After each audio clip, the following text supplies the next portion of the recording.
종교개혁의 결과로 출발된 개혁교회인 개신교회는 거짓되고 잘못된 가르침으로부터 순수한 기독교 신앙을 지켜내고 성경에 기초한 참되고 올바른 기독교 신앙을 견지하기 위해서 만든 위대한 신앙의 유산들을 소유하고 있습니다.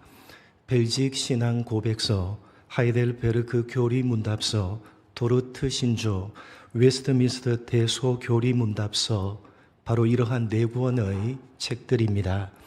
모든 개신교회는 개혁교회로서의 정체성을 유지하기 위해서 이 네 권의 책들을 개혁교회에 속한 모든 교회에서 반복적으로 가르치고 배우도록 의무화했는데, 이러한 의무는 시간이 지나면서 점차로 퇴색해갔고 지금 현재는 창고에 방치가 된 채 먼지가 수북히 쌓여서 교회 현장에서 잊혀져 버린 쓸모없는 유산들이 되어버리고 말았습니다. 이러한 작금의 현실에 우리 서울 우림교회는 개신교회로서의 정체성을 유지하기 위해서 개혁교회의 전통을 따라서 개혁교회의 위대한 신앙의 유산들 가운데 하나인 하이델베르크 교리 문답서를 차례대로 살펴보고 있습니다. 전체의 내용을 정리해보면 다음과 같습니다. 여러분, 전체의 내용을 정리하면 보시는 바와 같습니다. 성경 전체에서 가장 중요한 내용들을 뽑아서 그 내용들을 129개의 문답으로 체계적으로 정리를 한 하이델베르크 교리 문답서는 위로라는 주제를 가지고 성경 전체를 정리하고 있습니다. 그래서 제일 먼저 살아있을 때뿐만 아니라 죽어서도 우리에게 위로가 되는 것은 무엇이냐 라고 질문을 던지고 그 질문에 예수 그리스도를 중심으로 하는 삼위 하나님의 구원 사역이다 라고 답을 하면서 교리 문답서를 시작합니다. 이어지는 2번 문답에서는 그러한 위로를 우리 자신의 것으로 누리기 위해서는 세 가지를 알아야 한다고 답을 하면서 서론을 마무리합니다. 계속해서 본론에서는 우리가 알아야 하는 그 세 가지에 대해서 127개의 문답으로 구체적으로 설명을 합니다. 그 가운데 가장 많은 분량인 74개의 문답으로 두 번째 내용인 어떻게 구원을 받는가에 대해서 상세하게 설명하고 있습니다. 그리고 어떻게 구원을 받는가에 대해서 설명하면서 가장 중요하게 무려 42개의 문답을 사용해서 우리가 고백하고 있는 사도신경에 대해서 상세하게 설명하고 있습니다. 23번 문답부터 64번 문답까지가 사도신경에 대한 설명인데, 사도신경이 성부 하나님에 대한 내용, 성자 하나님에 대한 내용, 성령 하나님에 대한 내용, 이렇게 세 부분으로 되어져 있듯이 23번 문항부터 28번 문항은 성부 하나님에 대한 내용, 29번 문항부터 52번 문항은 성자 하나님에 대한 내용, 53번부터 64번 문항은 성령 하나님에 대한 내용으로 되어져 있습니다. 지금 우리는 서론에 이어서 본론의 두 번째 내용인 어떻게 구원을 받는가에 대한 내용 가운데 가장 많은 분량을 차지하고 있는 사도신경에 대해서 차례대로 살펴보고 있는 중입니다. 오늘 함께 살펴볼 33번 문답은 크게 세 부분으로 되어져 있는 사도신경의 두 번째 부분인 성자 하나님에 대한 내용입니다. 사도신경의 고백으로는 그 외아들 우리 주 예수 그리스도를 믿사오니 라는 고백에 해당되는 부분입니다. 우리는 앞에서 29번 문답부터 32번 문답을 통해서 그 외아들 우리 주 예수 그리스도를 믿사오니 라는 고백에서 예수라는 이름이 가지는 의미와 예수님이 그리스도라고 불리는 이유에 대해서 살펴봤습니다. 그리고 예수님을 믿는 우리가 왜 그리스도인이라고 불리는지에 대해서도 살펴봤습니다.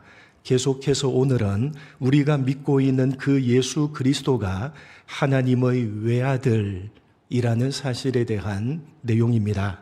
성경은 예수님을 예수라는 이름이 의미하듯이 우리를 죄에서 구원하실 유일한 구원자시라고 말씀하면서 예수님은 메시아, 그리스도, 즉 하나님께서 기름을 부어서 유일한 구원자로 세우신 분이라고 말씀하고 있습니다. 그런데 성경은 하나님께서 기름을 부어서 유일한 구원자로 세우신 그 예수님을 하나님의 외아들이시다 라고 말씀하고 있습니다. 그래서 그 부분을 오늘 33번 문항에서 다루고 있는 것입니다. 하이델베르그 교리문답 33번 문답입니다. 제가 묻고 여러분이 답을 하시겠습니다. 묻습니다. 우리들도 하나님의 자녀인데 그리스도는 왜 하나님의 외아들이라고 불립니까?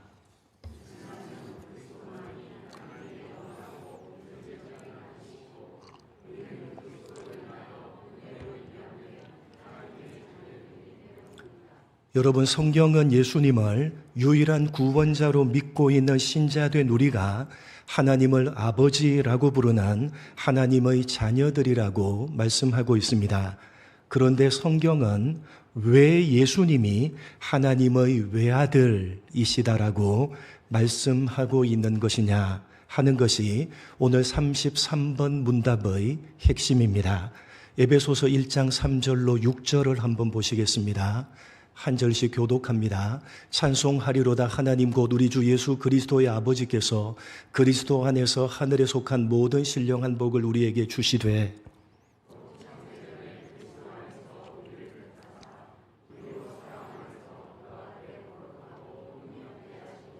5절, 6절 같이 한번 읽어보겠습니다.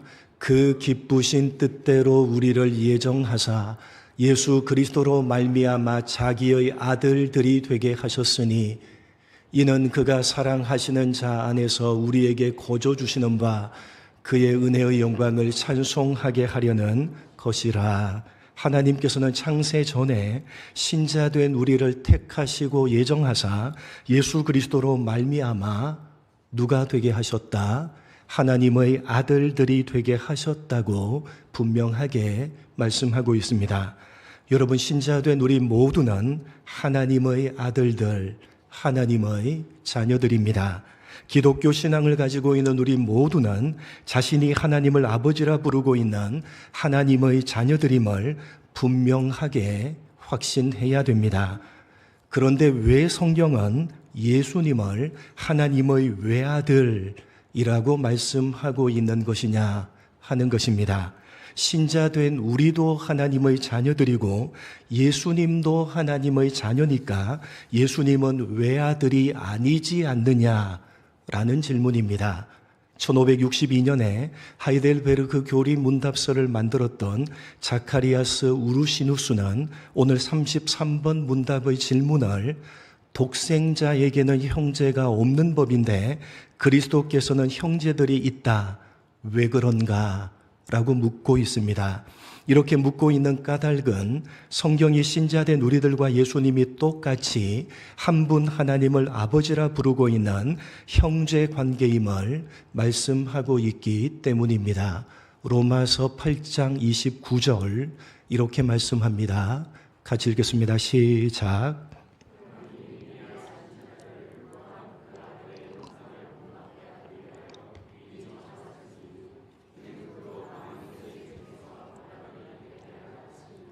그로 많은 형제 중에 무엇이 되게 하려 하심이라? 맏아들이 되게 하려 하심이라.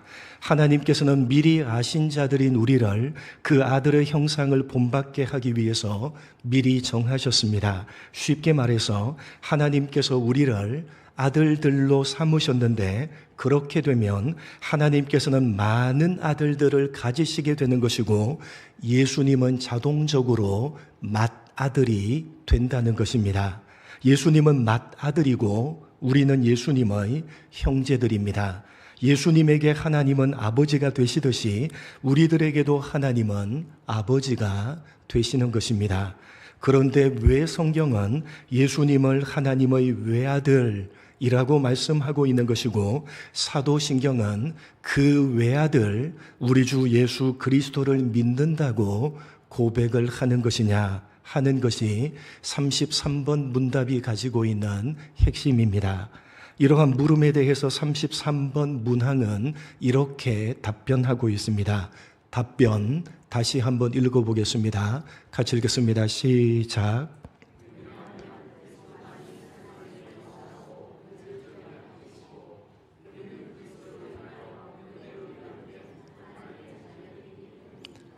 기독교 신앙을 가진 모든 사람들이 다 하나님의 자녀들이고 예수님도 하나님의 자녀인데 왜 성경은 예수님을 가리켜서 하나님의 외아들이라고 말씀하고 있는 것이며 성경 전체를 압축하고 있는 고백인 사도신경 또한 그 외아들 우리 주 예수 그리스도를 믿는다고 고백을 하는 것이냐? 그 이유는 33번 문항의 답변에서 보는 바와 같이 오직 예수님만이 하나님의 영원하고 본질적인 아들이시기 때문입니다.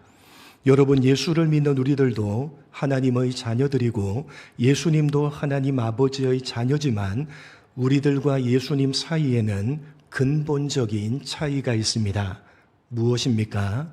예수님은 영원하고 본질적인 하나님의 아들이시지만 우리들은 예수님처럼 그렇게 영원하고 본질적인 하나님의 아들은 아닌 것입니다. 오늘 본문으로 읽은 요한복음을 보시면 그러한 사실을 분명하게 구별해서 말씀하고 있습니다. 요한복음 1장 12절 13절 본문 12절 13절 두 절만 읽어보겠습니다. 같이 읽겠습니다. 시작. 하나님의 자녀가 되는 권세를 주셨으니 이는 혈통으로나 육정으로나 사람의 뜻으로 나지 아니하고 오직 하나님께로부터 난 자들이니라. 여러분, 12절에 영접하는 자 곧 그 이름을 믿는 자들이란 누구를 가리킵니까? 영접하는 자 곧 그 이름을 믿는 자들이란 누구를 가리킵니까? 예수를 믿는 신자된 우리들을 가리킵니다. 신자된 우리들에게 어떤 권세를 주셨다? 하나님의 자녀가 되는 권세를 주셨습니다.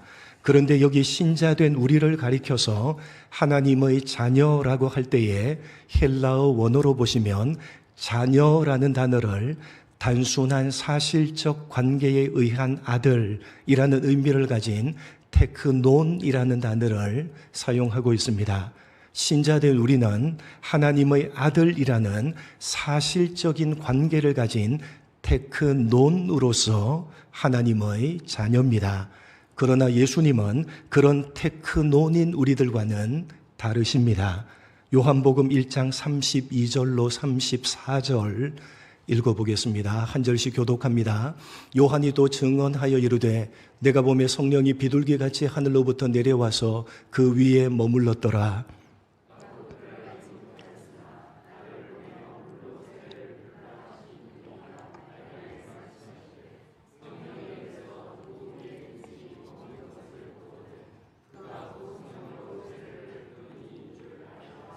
(34절) 같이 읽겠습니다.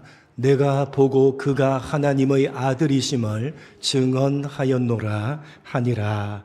예수님께서 세례 요한에게 세례를 받으실 때 세례 요한이 예수님을 알아봤다는 사실을 이렇게 말씀합니다. 34절 내가 보고 그가 하나님의 아들이심을 증언하였노라.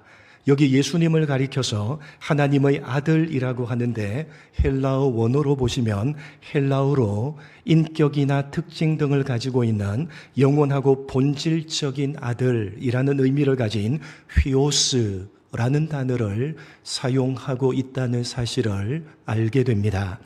예수님과 신자된 우리들은 한 분 하나님을 아버지라 부르는 같은 하나님의 자녀이고 같은 하나님의 아들입니다. 그런데 예수님과 신자된 우리들은 하나님의 아들로서 근본적인 차이가 있는데 그것은 예수님은 휘오스, 영원하고 본질적인 하나님의 아들이시지만 신자된 우리들은 테크논, 단순한 사실적인 관계에 의한 하나님의 아들이라는 것입니다. 같은 아들이지만 근본적으로 차이가 있는 것입니다. 그래서 특별히 요한복음은 영원하고 본질적인 하나님의 아들이신 예수님을 가리켜서 독생자라는 독특한 표현을 사용하고 있습니다. 요한복음 1장 14절 같이 읽겠습니다. 시작.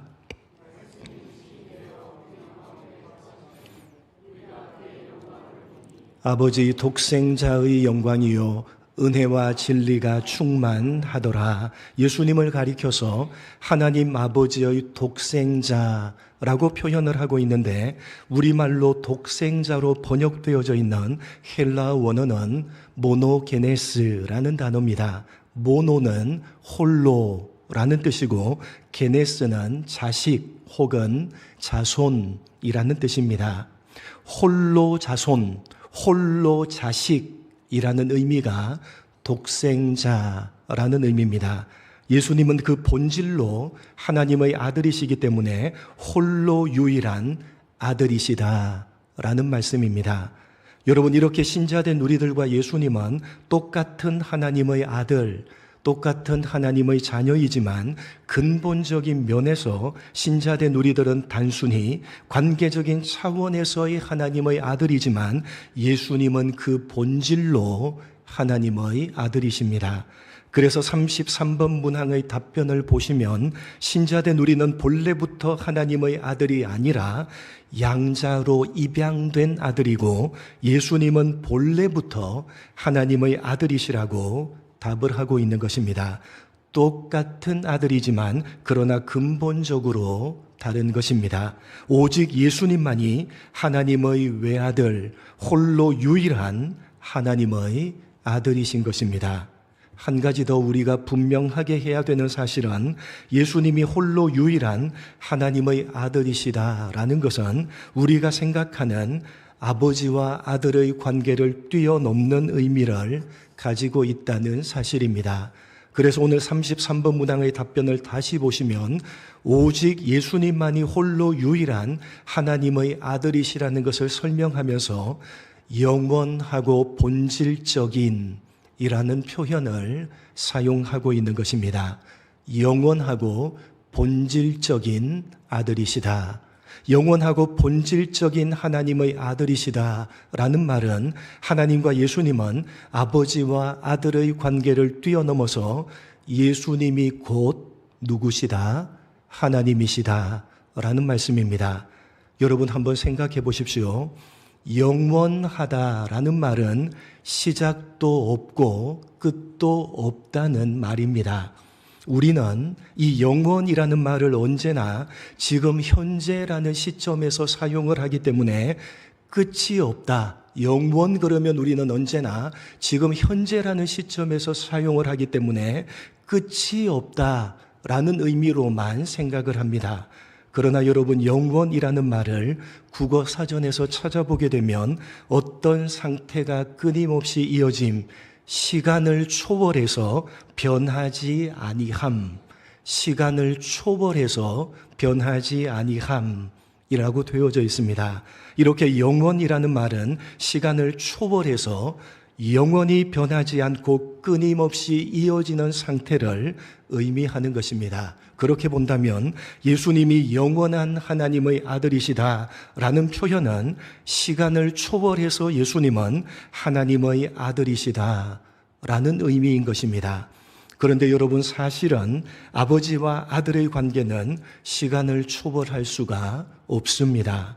그렇지 않습니까? 아버지와 아들의 관계는 시간을 초월할 수가 없습니다. 왜냐하면 아버지에게서 아들로 태어나는 그 시간부터 아버지와 아들의 관계가 시작되기 때문입니다. 태어나는 그 순간부터 아버지와 아들의 관계가 시작되기 때문에 사실은 아버지와 아들의 관계는 시간을 초월할 수가 없습니다. 그러니까 예수님이 영원하신 하나님의 아들이다라는 말은 예수님과 하나님은 단순한 아버지와 아들의 관계를 뛰어넘어서 예수님이 곧 하나님이시다라는 의미가 되는 것입니다. 여러분, 예수님은 그 본질로 하나님이신 하나님의 아들, 성자 하나님이십니다. 예수님은 성자 하나님이십니다. 그래서 예수님만이 홀로 유일한 하나님의 아들이신 것입니다. 신자된 우리들도 하나님의 자녀요 하나님의 아들이지만 예수님과는 그 격이 다르고 그 차원이 다른 것입니다. 신자된 우리는 아버지와 자녀라는 사실적인 관계에서 하나님의 자녀지만 그러나 예수님은 그분 자체가 하나님이신 그 본질로 홀로 유일한 하나님의 아들이신 성자 하나님이신 것입니다. 여러분, 이렇게 예를 들어서 설명을 드리면 조금은 이해가 되시리라 생각이 됩니다. 저에게는 딸 하나, 아들 하나, 자녀가 2명 있습니다. 그런데 제가 강아지를 너무너무 좋아해서 강아지를 저의 양자로 삼았다고 가정을 해봅시다. 그렇게 되면 저에게는 자녀가 몇 명이 되는 겁니까? 몇 명이 되는 거죠? 3명이 됩니다. 딸 하나, 아들 하나, 그리고 강아지 하나. 셋 다 똑같이 자녀이지만 그러나 그 차원이 다르고 그 격이 다르지 않습니까?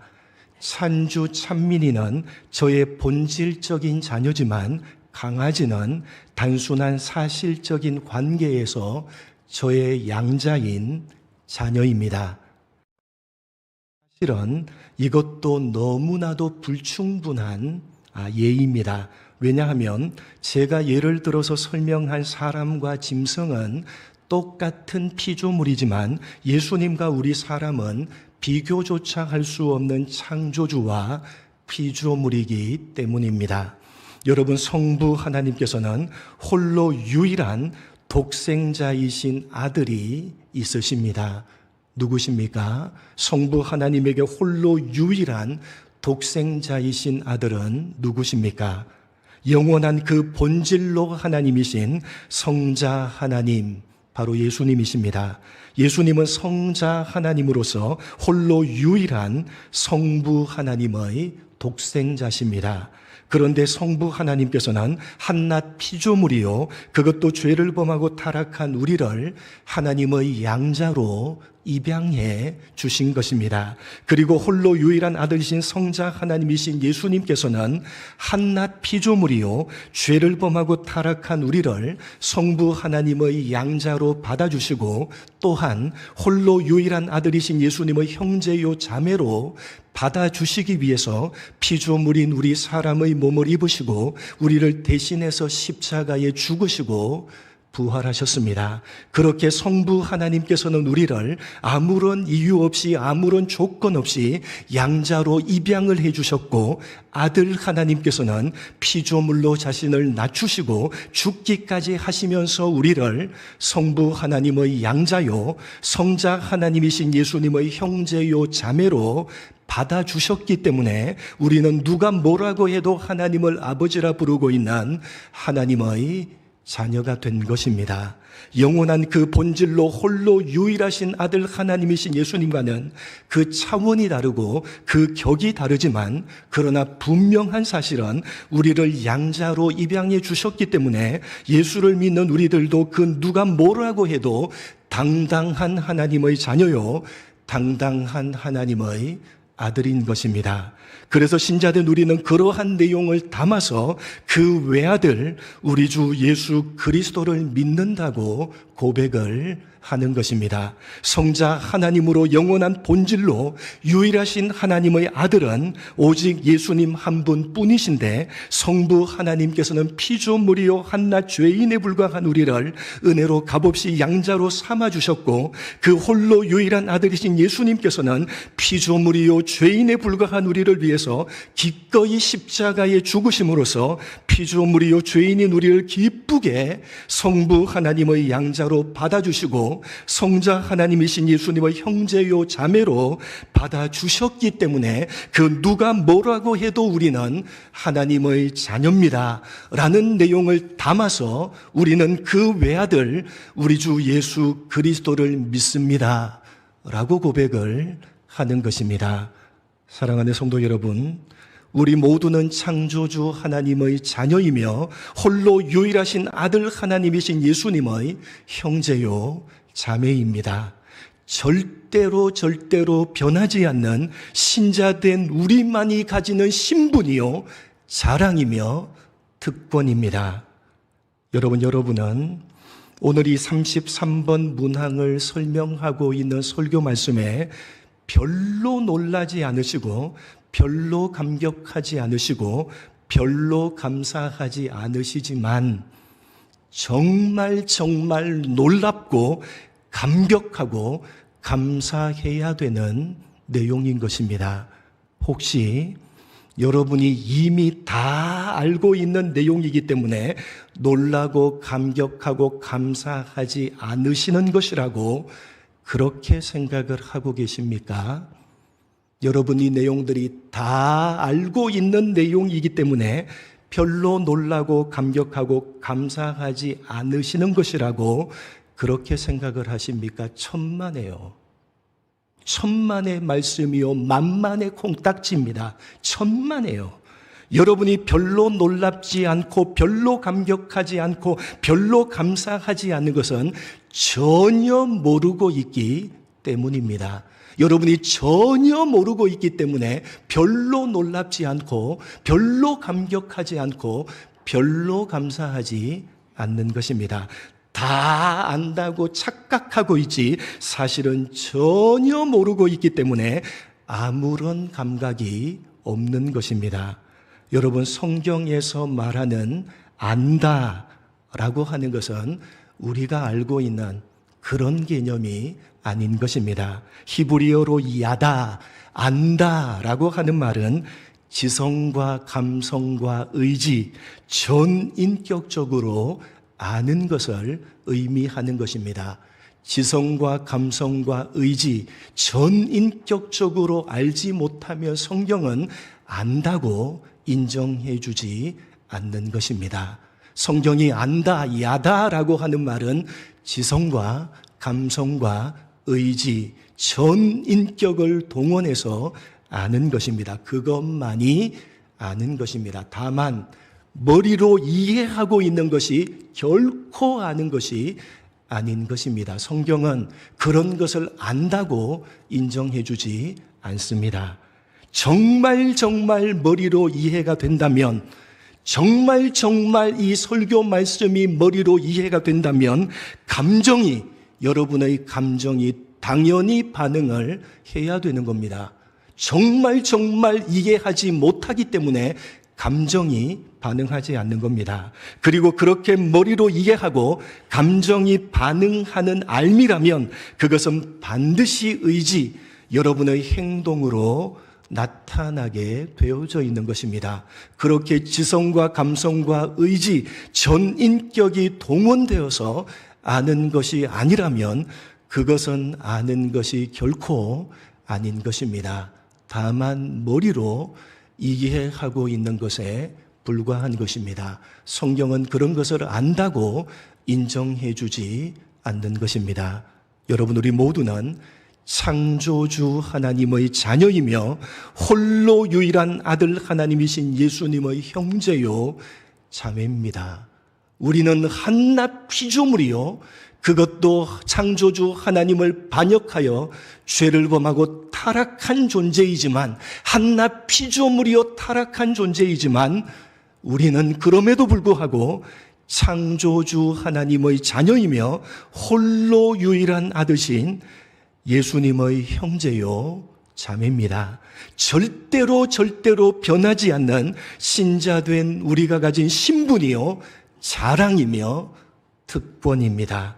부디 여러분 제대로 아시고 제대로 여러분이 가진 신분과 자랑과 특권을 여러분 자신의 것으로 누려 가시기를 주님의 이름으로 간절히 축복합니다. 하나님 아버지, 오늘 이 하이델베르그 교리문답 33번 문항이 가르치고 있는 하나님 아버지, 그 외아들 우리 주 예수 그리스도를 믿습니다. 우리가 고백하고 있는 사도신경의 고백이 어떤 의미를 담고 있는지 전인격적으로 아는 우리가 되게 하여 주옵소서. 미쁘다 모든 사람들이 받을 만한 이 말이여 그리스도 예수께서 죄인을 위하여 이 땅에 임하셨다 하였도다. 죄인 중에 내가 괴순이라. 30년을 자신의 몸을 불태워서 하나님을 섬겼던 사도 바울이 30년 동안 그렇게 진액을 다해서 섬기고 난 다음에 이제 순교를 앞두고 있는 디모데 전서에서 어린아이같이 울부짖으며 미쁘다 모든 사람이 받을 만한 이 말이여 죄인 중에 내가 괴순이라. 그럼에도 불구하고 나는 창조주 하나님의 아들이며 성자 하나님이신 예수님의 형제니라 고백하고 있는 이 고백이 우리의 고백이 될 수 있도록 인도하여 주옵소서. 하나님 절대로 변하지 않는 창조주 하나님의 자녀이며 홀로 유일한 아들 하나님이신 예수님의 형제요 자매인 절대로 변하지 않는 신자된 우리의 신분이요 자랑이요 특권임을 제대로 알게 하시고 제대로 누려가는 우리 모두가 될 수 있도록 은혜 베풀어 주옵소서. 감사하오며 예수님의 이름으로 기도드립니다. 아멘.